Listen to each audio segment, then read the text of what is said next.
مستوى هذه البطولة. كرة واصلة هنا من الجهة، هجمة سورية خطيرة داخل المنطقة، العرضية تأتي الآن، ينفذ الكرة ثابتة، عرضية خطيرة داخل منطقة محمود المواس بشكل جميل من الجهة اليمنى، ثم بعد ذلك عودة المغربي.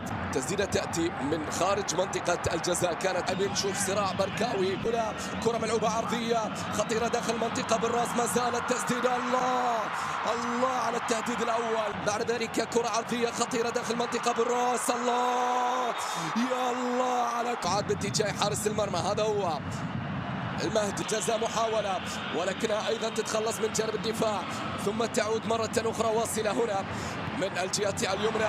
كرة ملعوبة الآن طويلة المنتخب السوري فيها محاولة، لكن أيضا تأتي من جانب سعدان على طول يتدخل. سفيان بوفتيني يلعب كرته من الجهة اليمنى فيها محاولة من اليمين الآن في تغيير الاتجاه. هنا الاستلام الجميل زحزوح، الله على هذا المرور على هذه الكرة العرضية من زحزوح، ولكنها مرت تحولت إلى خارج الملعب. السلام إن شاء الله.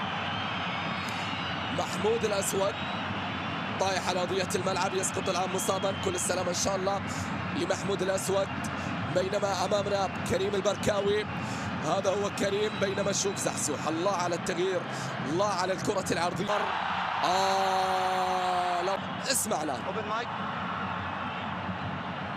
إلى خارج الملعب، تحولت إلى ضربة مرمى لمصلحة ركنية. تلعب سريعة، عرض الركنية الثانية، تلعب الآن عرضية خطيرة بالراس، الله مرة وصول.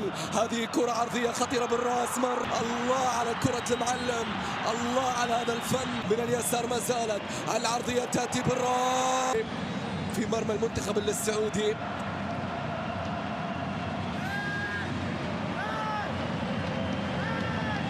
اليسرى للمحاولة للمنتخب المغربي، هذه خطيرة، هذه قريبة فيها محاولة وكرة جميلة، الله. وهذه الكرة وهنا التسديدة القوية من بركاوي، لا والله لم تكن من إحرامات بل كانت من سعد. 1-0 لأسود الأطلس، 1-0 عن طريق، ثم المتابعة، ثم النهاية، ثم الحطة.